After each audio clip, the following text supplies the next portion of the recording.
I want to begin by approaching this subject a little differently, the same way that Gibbon and Tacitus were recognizing what led to the decline and destruction of Athens and the Roman Empire.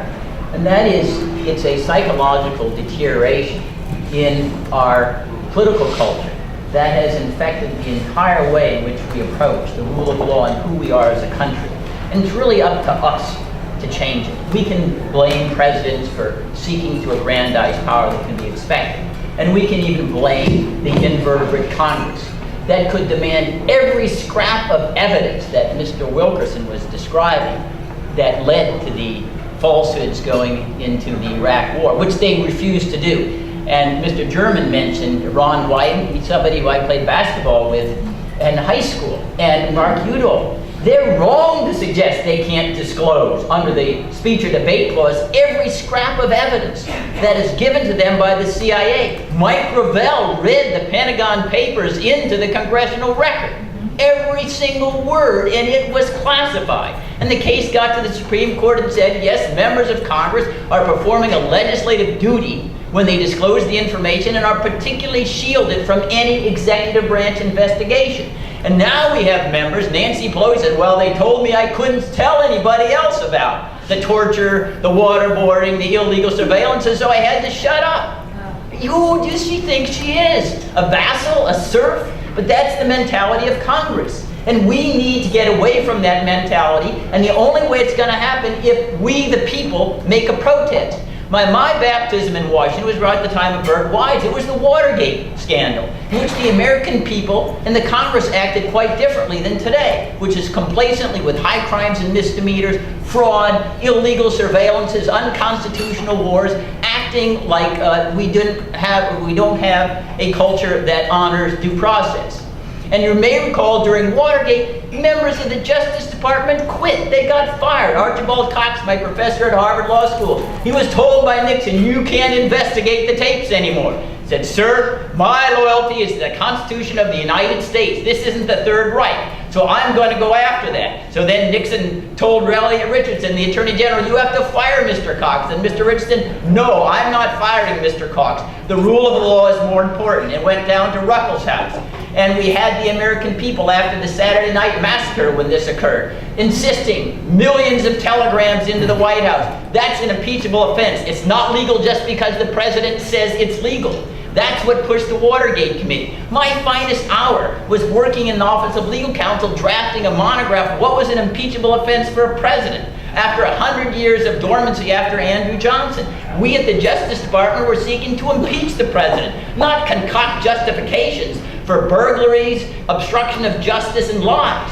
That's what we have now that's going on in Washington, D.C. People think their loyalty is not to the Constitution, it's not to the country, it's to their job and to whoever happens to occupy that position of power in the White House. Those things are what killing the country.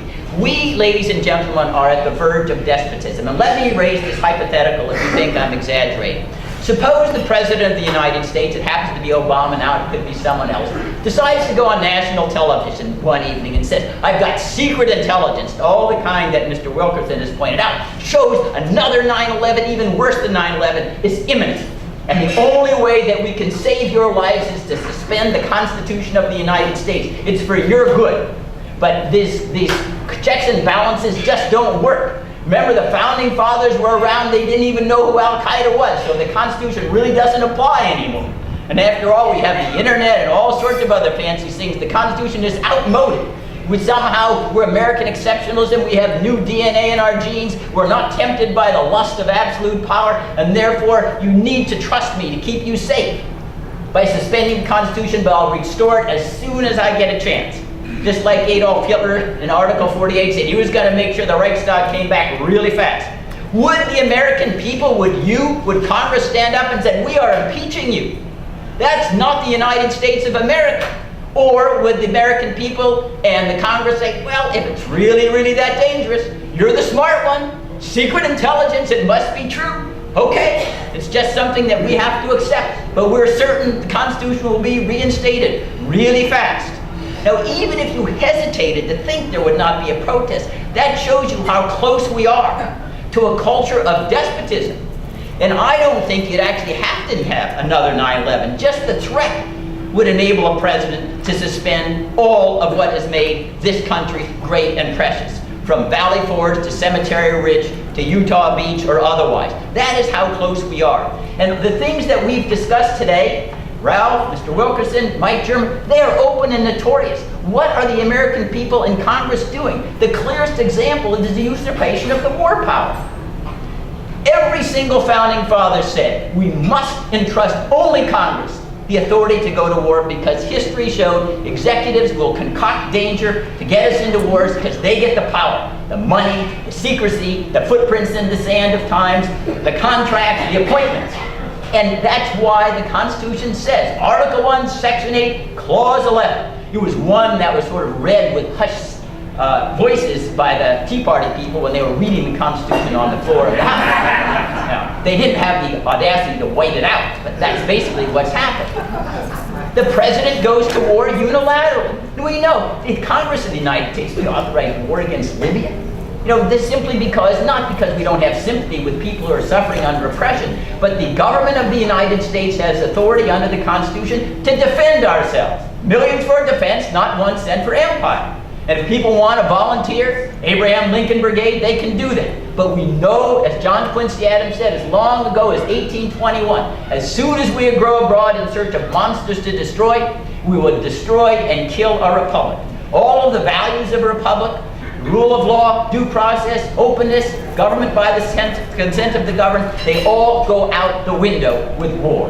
Remember Cicero, thousands of years ago, in times of war, the law is silent. So when we incarcerated, put in concentration camps 120,000 Japanese Americans in World War II, based upon General DeWitt's statement that they're all suspicious because they haven't committed any espionage or sabotage, which is confirming indications they're about ready to turn traitors.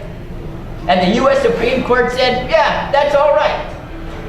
Racism is odious to a free people, but hey, this is wartime. And I'm speaking this because only we who are sitting in this room can change things. By protest, we will not accept a Congress that's weak, that's irresponsible. We insist upon accountability. And impeachment is basically the remedy the founding fathers conceived. Usurpations of the war power, violating the torture laws, violating the laws against illegal surveillance. I mean, they're so numerous. Even the worst one goes hardly mentioned. Namely, the president asserting authority to stick an American on an assassination list and have him killed without any judicial oversight. And when there was a challenge to this authority, state secrets privilege. Oh, sorry, we can't reveal all of the things that we decide before deciding to assassinate someone, and therefore there's no judicial remedy. These are blatant, this isn't close call. This makes Nixon's impeachable offenses look like Tea Party violations or violations of etiquette, because these go to the ultimate substance of who we are as a people. We want to be a republic. We don't want to be an empire. We want to influence abroad by force of example. That's it. But I come back to the point that even a small group can succeed. I was born very near Boston, Cambridge. And there was a gentleman there in 1831 named William Lloyd Garrison, and he started a newspaper called The Liberator. And it was to get rid of slavery. And at the time in Boston, he was said to be some dreamy-eyed visionary, said that all the economic forces against you, all the political forces against you. He was tarred and feathered and driven out of Boston. Yet he was there in 1865 when the 13th Amendment was ratified that abolished slavery. He persisted. All great endeavors begin at the bottom of Mount Everest, and that's what we're about. You know, Henry V at Agincourt, maybe we don't have the numbers. We have the band of brothers and sisters who care about the United States. And we talk about, and rightfully so, all the victims of the violations of the rule of law, whether they're foreign or domestic. But more important, what does this conduct say about us?